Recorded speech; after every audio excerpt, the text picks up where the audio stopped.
بشرى لكم يا معشر الإخوان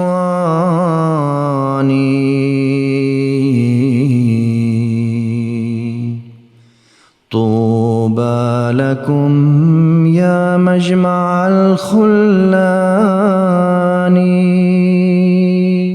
Chers auditeurs, assalamu alaikum wa rahmatullahi wa barakatuhu. Bienvenue avec un nouveau épisode de cette émission intitulée Al-Hakika.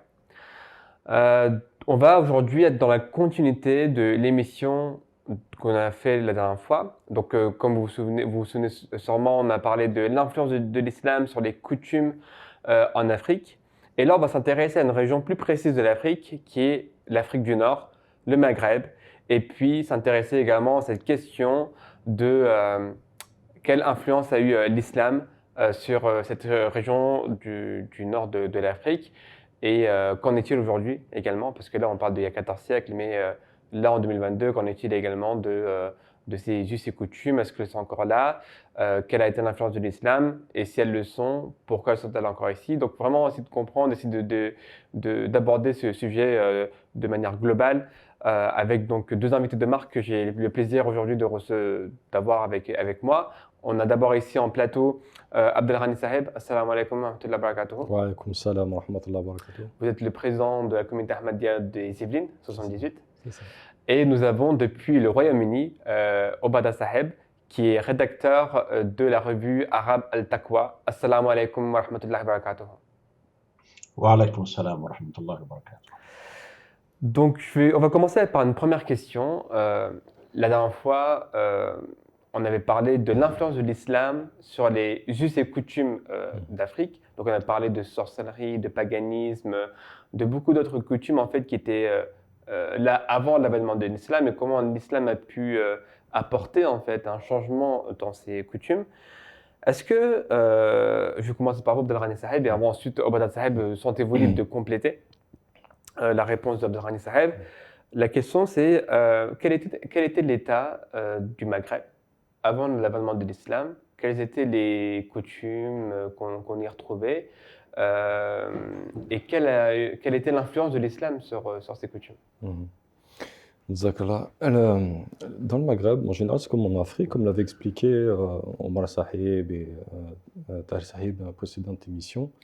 Il y a eu la traversée de toutes ces religions, chrétiennes ou autres, qui ont influencé beaucoup aussi ces croyances. Parce que nous le savons aujourd'hui, que chaque territoire, chaque État a eu un messager. Donc à l'origine, ça reste quand il garde une certaine spiritualité, tout va bien. Mais au fur du temps, avec les siècles qui passent, les années qui passent, il y a des dérives. Des dérives sur beaucoup de coutumes qui se mélangent avec des villages où certaines tribus vont mélanger un peu leur religion et avec le temps, bien sûr, ils s'égarent. Et c'est un peu ce qui s'est passé au Maghreb, un peu partout. Vous avez, comme vous l'avez dit tout à l'heure, vous avez parlé de sorcellerie, de coutumes que les personnes croient aux démons, aux possessions, tout ça. C'est très étrange de voir aujourd'hui encore des musulmans croire à la possession. Mais en fait, il faut essayer de comprendre pourquoi ils croient à la possession, à la sorcellerie. Pourquoi c'est monnaie courante en Afrique. Et quand je dis l'Afrique, bien sûr, j'inclus le Maghreb, j'inclus l'Algérie, la Tunisie et le Maroc. Ils vont vous expliquer que c'était dans leur pays depuis des siècles, mais que ça fait partie aussi de leur religion. Ils y croient parce que dans le Coran, c'est mentionné, et dans les hadiths. D'ailleurs, très récemment encore, suite à une discussion que j'ai eue pour établir, des musulmans m'ont dit, mais le prophète Mohammed sallallahu alayhi wa sallam lui-même a été ensorcelé. Vous voyez, c'est pour ça que pour eux, vu que le prophète, le Khatam Nabiyyin, nous pensons que c'est le Khatam Nabiyyin, vu que lui-même a été ensorcelé, alors les personnes lambda peuvent être ensorcelées. Donc ça existe. Donc ils ont leur interprétation. C'est selon les textes. Où ils mentionnent aussi la sorcellerie qui est mentionnée aussi dans le Coran, notamment par rapport au peuple de Pharaon. Mais il faut comprendre que dans toutes ces régions, il y a un but derrière. Ces personnes qui transmettent et qui pratiquent ça ont un but. Le Coran le dit, quel est ce but? Par exemple, l'histoire que ces personnes ont pris comme exemple concernant le pharaon et ses magiciens. C'était des croyances qu'ils avaient, et le Coran dit bien quel est ce but. Je crois que c'est au chapitre 7, à un moment donné, quand ça parle des magiciens, il dit clairement que les personnes qui étaient ici, leurs yeux ont été ensorcelés. Donc c'était plus une illusion qu'une Voilà, réelle magie. exactement. C'était plus une illusion. Hmm. Siharu ayna nas. Ils ont ensorcelé les yeux des gens. Ouais. Ok? Donc là, on comprend un peu mieux ce qui s'est passé. Je ne sais pas si vous avez connu, Tala, nous, il y avait un magicien en France qui s'appelait David Copperfield, il y a une vingtaine, trentaine d'années. Je ne sais pas si vous en Tout le monde souvenez. le connaît. Voilà, il avait dit qu'il allait faire disparaître la Tour Eiffel. Nous, on a dit, mais attendez, la Tour Eiffel, plus de 300 mètres, comment... Ça aurait été un exploit. Voilà, ça aurait été un exploit en quelques secondes. Mais il a peu utilisé ça. Tous les experts vont vous dire que tout ce qui est de croyance populaire, qu'il y a du démon, il y a de la sorcellerie ou quoi, on dit qu'aujourd'hui, la plupart savent que c'est du domaine de la magie. Des experts ont sillonné l'Afrique entière, le Maghreb, pour essayer de comprendre ces phénomènes. Et en fait, on peut voir que c'est du domaine de la magie. Pourquoi ils le font? Le même verset qui dit « ils ont ensorcelé les yeux des gens », quelques versets plus haut. Il vous dit pourquoi ils ont fait ça. Quand Pharaon demande à ses magiciens de se réunir et de porter une réponse à cette magie que venait de faire Moussa alayhi salam, Moïse, et Aaron alayhi salam. Il dit qu'il faut apporter une réponse de magie. Ils se sont réunis. Qu'est-ce qu'ils disent? Ils disent qu'on aura une récompense pour ça. Ouais. Vous voyez? Ils l'ont fait pour des buts mondains. Voilà, pour un but mondain, pour avoir la notoriété auprès de Pharaon, Ouais. ou un but lucratif. Là, Pharaon dit aussi que si vous réussissez dans cette tâche, vous ferez partie des gens qui sont les plus proches Des proches de moi. Donc, un statut social Plus élevé, intéressant une et rémunération. une rémunération. Quand on va vers ces personnes, qu'on essaye de voir beaucoup de chrétiens aussi, parce que ça, on parle de l'Afrique, mais ça venait aussi, c'était propagé, comme l'avait dit dans la précédente émission, c'est propagé aussi en Occident. Quand une personne était malade, il disait qu'elle doit être sauvée que par le nom de Jésus-Christ. Mais quand d'autres personnes essayaient de soigner autrement, par des herbes ou par autre chose, ils étaient vus comme des sorciers. Vous voyez? Pourtant, ils utilisaient tout simplement des herbes. Et les personnes qui étaient en place de l'époque les ont réprimandés, les ont punis pour ça. Parce que pour eux, ça portait atteinte à leur religion. Vous voyez? Les gens chrétiens. Mais c'est ce qui s'est un peu passé au Maghreb et ailleurs. Ces personnes, pour un but mondain, lucratif, faisaient pratiquer cette sorcellerie. On le voit aujourd'hui encore. D'ailleurs, quand vous voyez tous ces pasteurs ou chouyours qui sont là et qui font des incantations, ils vont dire, bon voilà, telle personne ou telle personne est envoûtée et elle va commencer à faire des cris et tout ça. Il va commencer à réciter le Coran. Ou des pasteurs très bien connus qui, par centaines, vont désenvoûter toute une salle. Ou vont donner à des personnes la guérison. Des personnes qui sont malades, et par centaines. Mais il y a des propositions qui ont été faites d'aller dans les hôpitaux, où les personnes sont vraiment malades, où ils ont des cancers, où ils sont handicapés. Ils disent, si vous avez ce don-là, alors je vous en prie, venez dans les hôpitaux. Mais ils ont toujours refusé.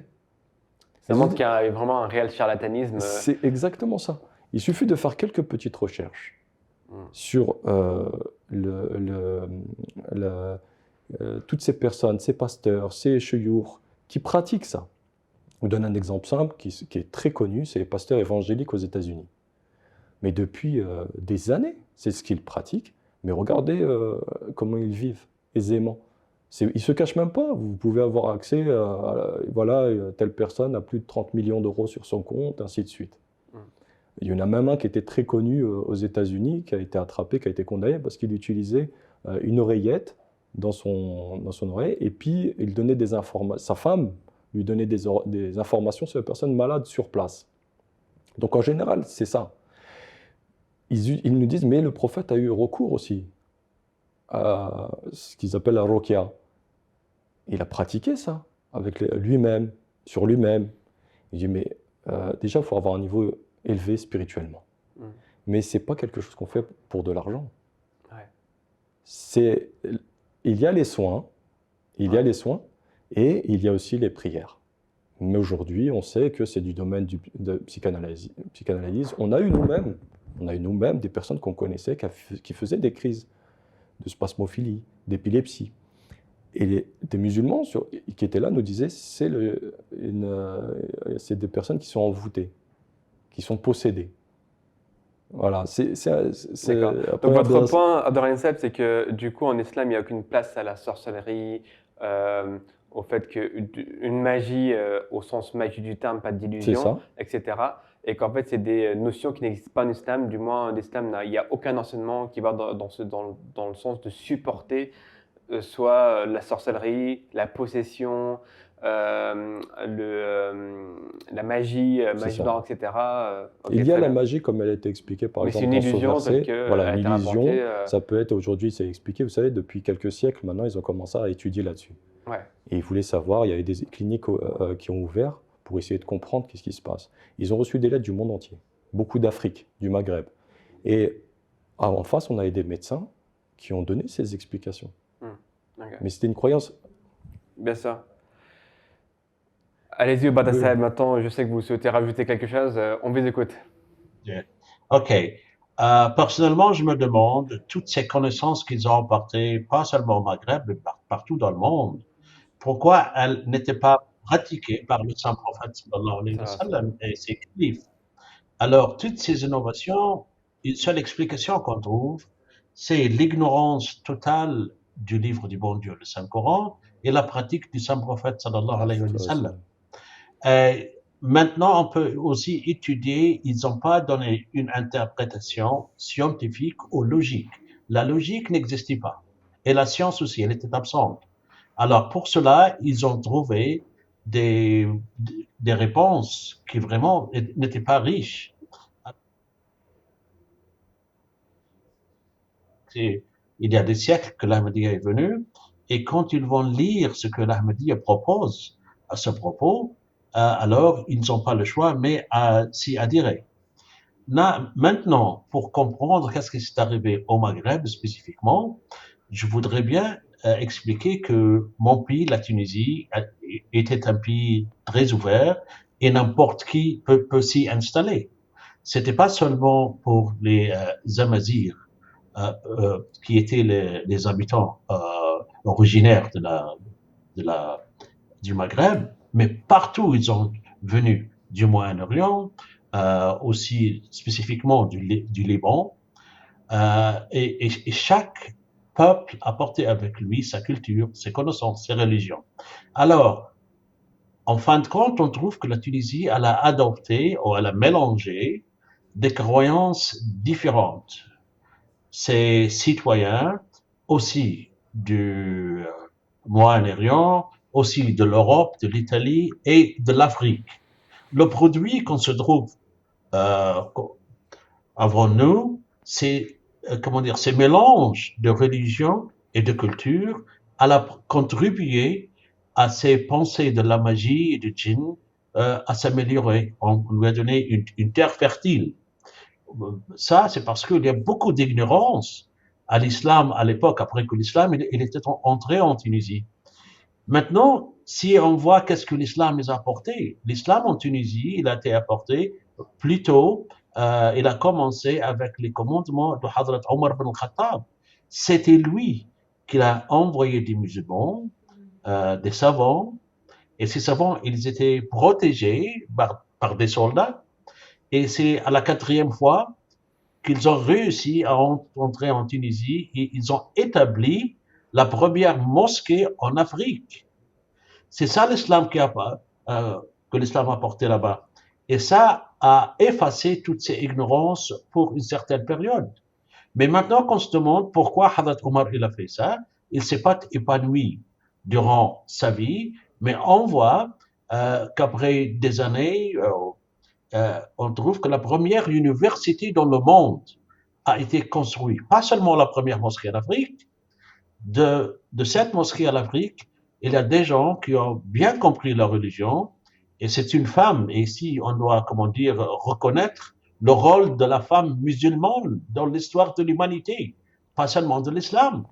Elle a construit la première université de Qarawiyyin. C'était, je pense que c'était à Fès, mais Ouais, spécifiquement au Maroc, à bien Fès, ouais. sûr. OK. Là, on trouve qu'il y a pas seulement les connaissances religieuses sont bien établies, mais on trouve aussi que les connaissances mondaines et scientifiques. Et l'islam a contribué à la renaissance, pas seulement de l'Europe, mais de tout le monde, parce que la connaissance humaine était, comment dire, peu à peu détruite. C'était les musulmans qui ont traduit tous les livres des Romains et des Indiens en langue arabe, et c'est comme ça que le djinn et tout ça, comment dire, il s'est effacé. Parce que quand on a un hôpital, le premier hôpital là-bas, aucune personne a besoin des marabouts ou de Monsieur Chir, comment dire, pour le guérir. Maintenant, il y a la science que l'islam a établie. En fin de compte, c'est l'ignorance et, comment dire, on était très loin d'une connaissance du bon Dieu qui est complètement, elle s'explique elle-même. C'est ça ce qui était arrivé dans cette première époque dans le Maghreb, à mon avis, bien sûr. Ok, Jazakumullah. Abderrahim Sab, vous voulez rajouter quelque chose? Oui, c'est très important ce qu'a dit Abda Sahib. Il faut comprendre que l'islam apporte l'évolution, la lumière, les bonnes explications, les bonnes interprétations. Il est important qu'aujourd'hui, le monde musulman en Afrique revienne à la source, revienne vraiment aux vraies interprétations. Quand je vous dis tout à l'heure, quand on faisait un tablir, quelqu'un avait sorti que le Khatam Nabiyyin, le prophète, le sceau des prophètes a été ensorcelé. Il sort ça. Ils vont donner cette explication que il était Khatam Nabiyyin, le sceau des prophètes, le sceau des prophètes. Mais il était aussi blessé, par exemple, dans les batailles. Il était aussi parfois fatigué. Parfois il avait faim. Donc, des fois, il était surmené. Donc, il y avait un juif qui a profité d'un moment donné où il avait cette période où il était justement, il avait beaucoup de charges de travail sur ses épaules. Et quand tu le voyais comme ça, un peu, des fois comme ça, essayer de réfléchir à chercher ses mots, tout ça, il a donné cette rumeur qu'il avait ensorcelé le saint prophète Mohammed sallallahu alayhi wa sallam, ce juif. Parce que je me rappelle à l'époque, souvent je voyais, on me parlait de récupérer pour être, si vous voulez, vous marier avec une fille ou un tel, il faut récupérer des cheveux. Il y avait souvent des histoires de cheveux dans ces histoires-là. Et je ne comprenais pas, mais je vois que ça venait de là. Et ce juif avait fait dans un peigne avec du cheveu qu'avait jeté dans un puits. Il a dit à tout le monde que j'ai ensorcelé le saint prophète de l'islam. Alors que lui, il avait juste une petite période, parce qu'il était messager d'Allah, mais il était aussi un être humain. Il avait une petite période où il était justement surmené, et il a voulu profiter de ça. Donc, vous voyez, on a toujours des personnes malveillantes qui vont donner des mauvaises interprétations, des mauvais renseignements pour essayer d'avoir cette notoriété. Vous voyez? Donc ça, des fois, c'est repris, mais dans le sens où le juif a voulu que ce soit. Pas dans le sens où le prophète, quand il a retrouvé sa pleine vigueur, il a voulu mettre un terme à ça, il a fermé ce puits. Les gens voyaient qu'il mettait un peu de henné aussi, il le mettait dans l'eau, ça faisait du sang. Donc, regardez, ça marche. Mais ça reste de l'illusion, ça reste de la machination. Il faut qu'ils comprennent bien ça, c'est juste une histoire de machination, de mensonge, de magie. Tout ça. Il faut qu'ils se retirent de ça pour qu'ils reviennent vraiment aux vrais enseignements et aux vraies interprétations de leur belle religion. Comme a dit Abda Sahib, plus se focaliser sur ce qu'a apporté de positif l'islam dans ce continent. Très bien. Jazakumullah à vous deux. Donc, chers auditeurs, on peut déjà, je pense, être très clair sur cette question qu'il n'y a aucun concept de sorcellerie, de magie, de vraie magie, au sens propre du terme, en islam, et ni de possession. Ce sont des croyances totalement étrangères à l'islam. Et l'islam, justement, de par sa lumière, de par son savoir, était venu balayer et rectifier, vraiment rectifier et apporter vraiment la lumière du savoir pour vraiment effacer toutes ces croyances irrationnelles qui n'ont aucun fondement scientifique et religieux. Qui parfois, il faut dire ce qui est, c'est pas évident de s'en détacher. Surtout quand c'est une croyance. Surtout qu'en fait, quand on baigne dans la culture c'est ça. et quand beaucoup de gens y croient, donc c'est C'est vrai ça. que des fois c'est compliqué de se détacher de ça parce que il y a des communautés ou de génération de génération se transmettent ce type de croyances et du coup la personne qui est née dedans, c'est compliqué pour elle de s'en défaire et comme vous le mentionniez, Obada Sahab le mentionnait également, c'est vraiment la connaissance de l'islam, les connaissances scientifiques qui nous permettent aujourd'hui également de savoir De comprendre tout de ça, comprendre et ces de phénomènes. discerner entre le vrai du faux. Parce que d'un autre sens aussi, il faut comprendre que un peuple qui a peur, Ouais, c'est un peuple qu'on peut contrôler. ouais. C'est ce qu'utilisait Pharaon. Mhm. Tant qu'il a peur, par ces phénomènes de magie où on voit des serpents, on voit des... Mhm. Ben, il a peur. Aujourd'hui, on voit une prolifération, par exemple, des films d'horreur. On voit une prolifération de violence et une surenchère dans les médias et la jeunesse. Donc un peuple qui a peur, c'est un peuple qu'on peut contrôler plus facilement. Donc il faut l'islam, c'est pas ça. L'islam, c'est vraiment d'avoir peur en Dieu, une D'accord. crainte, mais une crainte d'amour. Ouais. De ne plus être aimé et regardé par son Créateur. D'être oublié. Voilà quel genre de crainte il faut avoir de son Créateur. Mais il se rapproche de vous, vous vous rapprochez de lui, vous n'avez aucune crainte. À part ces maladies psychologiques, psychiatriques du domaine de la schizophrénie qui est expliquée aujourd'hui, ce genre de choses n'existe pas. Très bien. En tout cas, c'est oui, Obada Sahab, allez-y, rajoutez. Ouais, il y a un verset qu'il utilise couramment, ce verset dans Surat al-Baqarah qui parle des deux anges dans le pays qu'on connaît de nos jours, Irak. Il enseignait aux gens des choses qui ne sont pas mondaines et de séparer le mari de sa femme. Ils enseignent des trucs que moi, personnellement, je ne peux pas comprendre. Comment des anges enseignent cette bêtise? Hmm. Alors qu'ici, le bon Dieu, il parle d'une personne qui a les critères de l'ange. Il a enseigné des tactiques ou techniques militaires pour que ses habitants là-bas, comment dire, gagnent leur respect et leur liberté d'autrefois. Même, ils peuvent même pas donner une interprétation logique. Comment est-ce que les anges peuvent faire such truc? C'est pas, C'est vrai. je trouve même pas l'expression. C'est très vrai, carré. Abdassab a mis le doigt vraiment sur quelque chose de très important. Si je peux me permettre une petite Oui, allez-y. anecdote Oui, qu'il y a eu bien sûr. en Algérie, j'étais Mhm. sur place, présent, et j'essayais de leur expliquer ce genre de choses. Mais il me dit, mais il faut voir de tes yeux pour... J'ai dit, j'ai vu... Il me dit, donnez-moi un exemple. Ils m'ont dit, ok, on va te ramener dans un endroit où c'est une montée, c'est une pente comme ça. Tu vas ramener ta voiture, Mhm. tu vas lâcher le frein à main, et tu verras que la Mhm. voiture, au lieu de descendre, elle va monter. Mhm. Je demande à voir. Mais je lui dis, mais pourquoi alors, si on lâche le frein à main, pourquoi alors elle monte? Pour quelle raison? Ils m'ont répondu que c'est les genoux. Ouais. Ok. Je dis, mais dans vos explications, les genoux, en général, font du mal aux gens. Il me dit oui. Je dis, mais s'ils voudraient faire du mal aux gens, la voiture ne monterait pas. Elle descendrait, vous vous dégringolez en arrière. Là, le genou il vous aide. Ok? Mais plus tard, il y a eu, je crois que c'est les topographes, ou je ne sais plus que ceux qui font les géologues, je ne sais pas, qui se sont aperçus que c'était un trompe-l'œil. Que ça paraissait en fait comme si c'était une visuellement. C'est encore une illusion. Voilà. Hmm. Comme si c'était une montée, D'accord. mais qui en fin de compte était une descente. Il a fallu attendre des décennies pour avoir cette explication. Aujourd'hui, tout le monde va dire oui, c'était un trompe-l'œil, mais il y a quelques décennies en arrière, tout le monde en fait, disait. souvent, ce sont des phénomènes qu'on n'arrive pas à expliquer. C'est ça. Et on prend ça du coup pour quelque chose de supranaturel, Voilà, exactement. surnaturel, et on se dit, bah oui, mais ça existe, alors qu'en fait, toute chose a une explication scientifique. Exactement, exactement. La voix qui change, les yeux qui deviennent blancs, la force qui décuple, tout ça est expliqué par des crises, par des phénomènes cliniques. Exactement, tout à Très fait. bien. Mais c'est pas ça. C'est ça. C'est vrai que la force de gravité, c'est des phénomènes scientifiques qu'ils ne connaissaient pas, donc ils n'avaient pas connaissance à l'époque.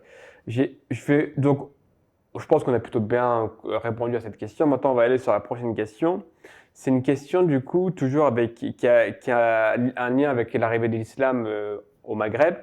c'est souvent les opposants de l'islam, euh, ils allèguent à l'islam et aux musulmans le fait d'avoir utilisé la langue arabe pour, euh, pour fonder l'hégémonie du peuple arabe sur les peuples autochtones qui étaient là, notamment les peuples berbères. Et du coup, ils allaient que l'islam et les musulmans auraient utilisé la langue arabe pour vraiment asservir les peuples locaux et effacer toute identité de la culture et des langues locales pour mieux asservir et puis pour mieux bâtir leur hégémonie. Au Badassab, est-ce que c'est vrai? Non, bien sûr que non. Ici, il faut comprendre, durant cette époque, la langue arabe était la langue officielle des connaissances, de la science. Même les Européens, ils sont allés en Espagne pour apprendre toutes ces sciences. Ils ont appris la langue arabe premièrement. C'est la langue arabe qui s'est imposée sur tout le peuple, les peuples qui étaient près de l'Espagne. Alors, ils ont dit des choses qui sont complètement contraires à la réalité dans cette époque. De nos jours, il montre qu'il y a beaucoup de savants anglais ici qui sont passés par l'Espagne. Ils connaissaient la langue arabe, mais ils essaient de la cacher parce que c'est une réalité qui fait l'islam très haut en comparaison de la chrétienté qui a rien donné à la, comment dire, à l'humanité totalement. C'est comme de nos jours, on trouve que l'anglais, c'est la langue la plus connue, la langue de la science de nos jours. Partout, on apprend l'anglais. Partout. Même dans les pays francophones, c'était exactement le cas avec la langue arabe. Donc en fait, c'est que les gens l'apprenaient pour avoir accès à des connaissances. Et donc Bien c'est sûr. comme ça que la langue s'est répandue plutôt que l'inverse. C'est pas la langue qui s'est imposée contre leur gré. Voilà. C'est ça. D'ailleurs, c'est contre les enseignements du saint prophète Mohammed sallallahu alayhi wa sallam de se sentir supérieur parce que on parle arabe ou on est arabe. Saint prophète Mohammed sallallahu alayhi wa sallam a dit clairement qu'un arabe n'est pas supérieur Dans son discours d'adieu. Hein, c'est dans ça son discours d'adieu. Il a dit clairement qu'un arabe n'est pas supérieur à un non-arabe. Donc ceux qui vont se permettre, et il y en a, injustement, il y a d'ailleurs certains berbères peut-être qui ont souffert de ça, mais les personnes qui leur ont fait subir ça ont eu tort. Ils ne suivaient plus l'enseignement de saint prophète Mohammed sallallahu alayhi wa sallam. D'ailleurs, en parlant des berbères qui étaient une bonne partie du Maghreb, qui sont partis jusqu'en Espagne, comme le dit Abdel Saheb, la majorité des personnes qui ont transmis le message en Espagne étaient berbères. Ouais. Par milliers, c'était des berbères. Ils prenaient des fois sur 10 000 berbères ou 20 000 berbères. Il y avait des fois juste 7 ou 10 arabes avec eux. Des fois pour donner quelques interprétations, quelques bonnes compréhensions sur le texte ou des choses comme ça. Mais ils avaient pour la plupart embrassé l'islam par le cœur. Pensez que le peuple berbère, qui a subi toutes ces invasions, va, quelques années après le saint prophète Mohammed à travers le commandement de Tariq ibn Ziyad, qui selon certains historiens était d'origine berbère. Penser qu'ils ont été dominés de force et qu'ils se sont laissés faire, c'est ne pas connaître le peuple berbère. Et quand j'ai le peuple berbère, je veux dire que je parle de tout le Maghreb. C'est-à-dire qu'il y a à peine 200 ans, il n'y avait pas la frontière entre le Maroc et l'Algérie. Il n'y avait pas la frontière entre l'Algérie et la Tunisie. Des fois, ils ont fait une découpe, et on le voit d'ailleurs. Cette personne qui a fait le coupe, je crois que c'est un représentant français, qui a fait cette découpe, il l'a fait avec, on le voit très bien, avec une règle et un rapporteur. Je sais pas, il a pris des outils, et il se voit qu'il a fait vraiment académiquement, voilà, je vais faire une coupe. Il a même divisé, coupé des villages des membres de la même famille. Aujourd'hui, ils vont dire, je suis marocain, je suis tunisien, mais vous êtes de la même famille, vous êtes des mêmes tribus. Ça a été fait, encore une fois, par des colons, pour essayer de diviser, comme on sait, cette expression qui dit diviser pour mieux régner. Pourquoi il y a eu tout ça? Pourquoi il y a eu cette histoire de sorcellerie? Pourquoi ils voulaient absolument qu'on reste ancré dans ces croyances qui nous éloignaient de l'islam? Parce que l'islam unifiait. Ouais. Il y avait l'unité des croyants à travers l'islam. Et ils en avaient peur. Donc il fallait diviser au niveau terrestre, au niveau mentalité, au niveau croyance. Et il fallait en mettre le paquet Je vous racontais, c'est vraiment quand il y avait par exemple Abada Sahib connaît peut-être au Maghreb, ils étaient friands enfin ils allaient des fois dans les tombeaux de saintes personnes. Et ils Ouais. faisaient des offrandes pour par exemple qu'un de leurs enfants guérisse ou quoi. Alors ils venaient, ils donnaient à manger, ils posaient là, il y avait le tombeau, s'il te plaît, parce que c'était pour eux quelqu'un qui était proche de Dieu, mais il était mort. D'accord. Il était décédé, il disait s'il vous plaît, dites à Dieu de guérir mon enfant. Et des fois, il prenait même la terre, il s'en mettait comme ça, tout ça. Une fois, l'armée française avait bombardé un de ces tombeaux. Mais ils ont bombardé des maisons, des villages, ils n'ont pas reconstruit. Mais ce tombeau-là, c'est l'armée française eux-mêmes qui sont venus le reconstruire. Parce que c'était dans leur optique de continuer à être des ignorants.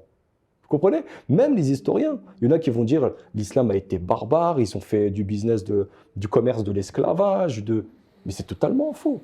Si certaines personnes ont commis des exactions et qu'on fait du commerce, mais on peut dire que ce sont des voyous, ce sont des brigands. Mais on sait aujourd'hui avec l'Occident, avec ce qui se passe aujourd'hui dans les médias, dès qu'il y a quelqu'un qui va faire un acte malveillant, il va parler de sa religion et tout ça. Mais quand il s'agit d'une personne qui va tuer des dizaines d'innocents, ils ne vont pas dire qu'il est de religion chrétienne. Vous voyez? Donc ça a perduré depuis très très longtemps, depuis des siècles. Il y a eu des missionnaires chrétiens, il y a eu des représentants religieux qui ont fait des fausses propagandes parce qu'ils voyaient que les gens acceptaient l'islam de cœur. La conquête, elle était au niveau du cœur, en général. Il y a eu des exactions, certes, mais en majorité, les personnes acceptaient par le cœur. Obada Saheb, vous voulez rajouter quelque chose par Steve, rapport à ça? enfin, oui, oui. Oui.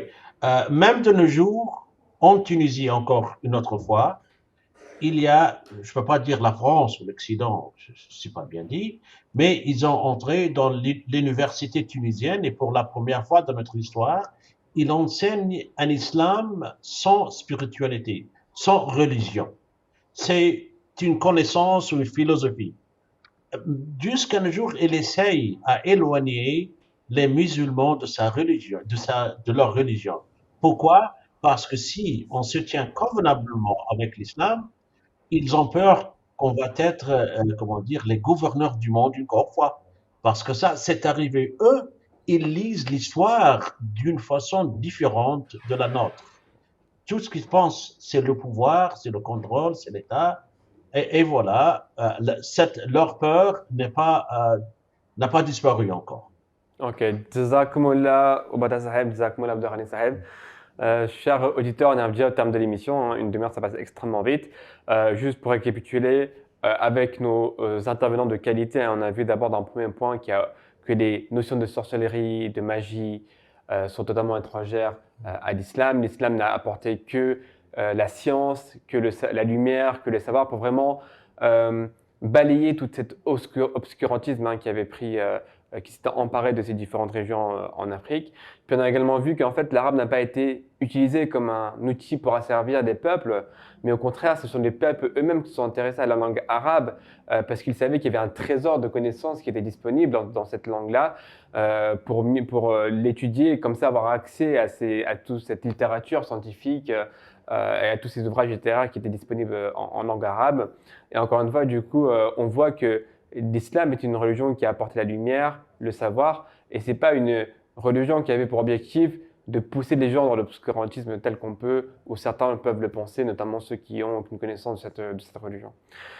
Donc ça a été très rapide, mais on espère que ces deux points vous ont convaincu. Donc je vous dis juste à très bientôt pour un nouveau épisode dans la continuité de celui-ci ou bien sur un autre thème. Mais je vous dis à très bientôt pour un nouveau épisode de Al-Hakika. Avant de terminer, j'aimerais quand même remercier nos deux intervenants, Abdelrahim Saheb ici en plateau et puis Obada Saheb qui nous a rejoints depuis le Royaume-Uni. Jazakumullah pour vos réponses extrêmement claires. Et chers auditeurs, je vous dis à très bientôt pour un nouveau épisode de cette émission. D'ici là, portez-vous bien et prenez soin de vous et de vos proches. Assalamu alaikum wa rahmatullahi wa barakatuh.